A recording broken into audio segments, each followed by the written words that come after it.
Propiedades de las dislocaciones. Hemos dicho en la clase anterior que las dislocaciones son muy importantes en el proceso de deformación plástica y hemos visto dos tipos de dislocaciones, las dislocaciones de líneas y las helicoidales. Las dislocaciones crean regiones con tensiones dentro de la red, una región con tensión negativa, de compresión, en la zona donde está el plano extra, y una zona con tensión positiva, de tracción, en donde falta el plano extra. Estas regiones de tensiones interactúan cuando las dislocaciones están cerca.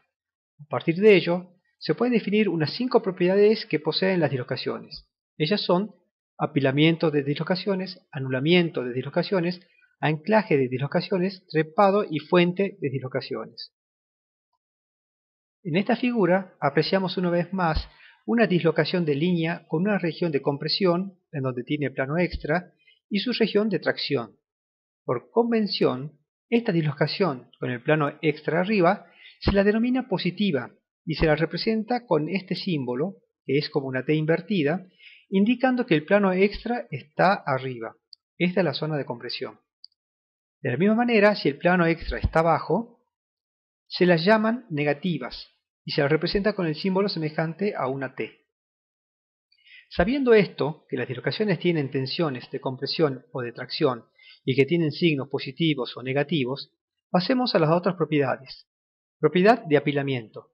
Si tengo varias dislocaciones del mismo signo y actuando en el mismo plano, al aplicarles una tensión, estas se deslizarán todas en un mismo sentido. Y si hay un obstáculo que las frene, como por ejemplo un borde de grano, estas se apilarán una contra otras y sus tensiones impedirán nuevos desplazamientos. El efecto de las tensiones hace que cada vez se frenen más lejos las dislocaciones que vienen llegando. Propiedad de aniquilación. En cambio, si tengo dos dislocaciones en el mismo plano, pero esas dislocaciones son del signo contrario, puede suceder que al aplicarles una tensión, en el caso del ejemplo una tensión mayor que 0, ambas dislocaciones caminen para encontrarse una con la otra y desaparezca la dislocación, es decir, existe un aniquilamiento de la dislocación. O puede ocurrir que con una tensión aplicada de signo contrario, menor que 0, las dislocaciones se alejen una de otras. Propiedad de anclaje. El anclaje se da cuando tenemos dos dislocaciones de distintos signos, pero no están actuando sobre el mismo plano, de tal manera que cuando se aplica una tensión, estas caminen para encontrarse, pero al estar en distintos planos, no se aniquilan, sino que las tensiones producidas por el propio defecto hacen que una quede anclada a la otra, hasta tanto una tensión superior las libere y puedan seguir su camino. Trepado de dislocaciones. En esta figura vemos cómo una dislocación puede pasar de un plano a otro. Esto le va a permitir que, si encuentra un obstáculo para seguir avanzando, puede darse las condiciones para que se eleve algunos planos sobre ese obstáculo y continúe luego su camino. Manantial o fuente de Frank Read. En 1950, los investigadores Frank y Read observaron que la deformación producida en algunos metales era mayor a la esperada, de acuerdo con el número de dislocaciones que tenía el material. Entonces, propusieron un mecanismo de creación de nuevas dislocaciones que es el que se grafica en la figura. Se parte de una dislocación lineal que se frena por la presencia de dos obstáculos y pasa a ser una dislocación mixta, que va creciendo hasta cerrarse en sí misma.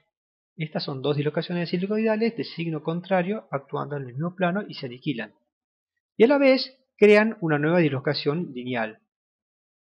Un metal sin deformar posee una densidad de dislocaciones de 10 a la 4 a 10 a la 6 milímetros por milímetro cúbico de material, mientras que un material deformado tiene una densidad de dislocaciones de 10 a la 8 a las 10 a la 10 milímetros por milímetro cúbico. Para que tengamos una idea, 10 a la 6 milímetros son 1 kilómetro de dislocaciones en 1 milímetro cúbico de material. Y si eso les parece mucho, fíjense que cuando el material se deforma, puede llegar a tener hasta 10.000 kilómetros de dislocaciones en 1 milímetro cúbico de material. Ahora vamos a ver algunas simulaciones y ejemplos de dislocaciones y de sus propiedades obtenidos de esta página de internet que están dedicados a la enseñanza. Estas son unas simulaciones muy bien hechas de un manantial de Frank Read dentro de un grano. El grano es todo lo que está rodeando, y a medida que incrementa la tensión en el grano, más y más dislocaciones van apareciendo. Pueden ver cómo las dislocaciones positivas y negativas se anulan cuando forman ese círculo de dislocaciones. En este ejemplo, estas dislocaciones se frenan al llegar al borde del grano y las siguientes se van apilando allí cada vez a distancias más alejadas unas de otras.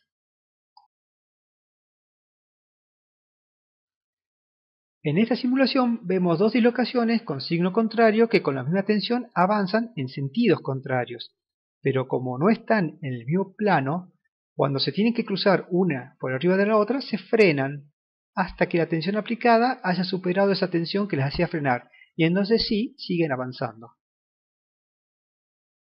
En este ejemplo vemos cómo una dislocación dentro de un grano es frenada por algunos obstáculos que presentan los granos. Estos obstáculos pueden ser, entre otros, los defectos puntuales que hemos visto antes, átomos intersticiales, sustitucionales o vacancias. También pueden ser algunas segundas fases precipitadas dentro del grano, defectos volumétricos, pero en este caso los defectos tendrían que ser mayores, como veremos hacia el final. Aquí vemos varias dislocaciones que se encuentran con un borde de grano y se frenan, otra vez hasta que la tensión aplicada sea mayor a la tensión que frenan esas dislocaciones. Entonces sí pueden seguir avanzando.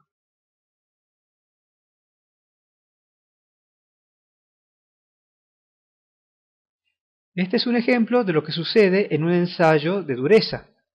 Cuando la impronta penetra en el material, en la superficie en la parte de arriba, crea una gran deformación plástica y las dislocaciones se mueven en todas direcciones.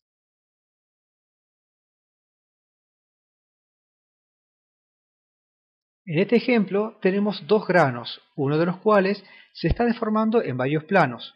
Muchas de las dislocaciones llegan hasta el otro grano, pero solo una logra pasar y deformar el segundo grano. Esto es porque solo ha encontrado una dirección de coincidencia entre las dos orientaciones de los granos para que pase esa dislocación. Este es el último ejemplo. Aquí tenemos un grano que tiene en su interior unos precipitados duros de segunda fase que son esas barras rojas. Fíjese que las barras rojas tienen mayor volumen que en el caso de la tercera simulación, que eran como unos puntitos. Cuando la dislocación pasa por ahí, no los puede penetrar. Puede ser que sean unas barras duras que sean de un cerámico. Y entonces los tiene que rodear necesitando mucha fuerza para poder desplazarse.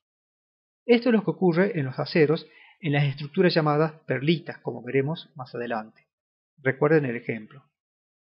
Bueno, ahora pasaremos de las simulaciones a casos verdaderos. Aquí vemos pasar algunas dislocaciones, esos gusanitos que se mueven como si fueran algo vivo, pero no, son dislocaciones moviéndose en un metal que está siendo tensionado. Estas dislocaciones se pueden ver gracias a que el metal es una chapa muy finita de aluminio y que está siendo observada a través de un microscopio electrónico de transmisión. Es decir, que los electrones del microscopio pasan de un lado al otro de la chapa y por eso se ven las sombras de las dislocaciones.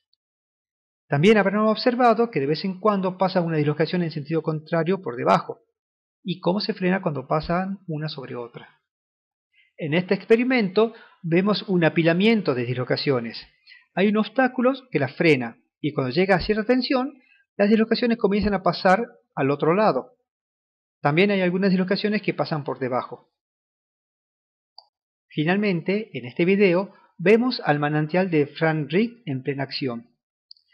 Lo más meritorio de este caso es que ni Frank ni Read vieron las dislocaciones antes de proponer que existía un mecanismo de creación de nuevas dislocaciones. Lo hicieron solo por simple deducción, y varios años más tarde, cuando se inventó el microscopio electrónico, se confirmó lo que estos investigadores habían modelizado. El ejemplo que vimos en clase es solo una forma de creación, pero hay varios tipos de manantiales de Frank Read.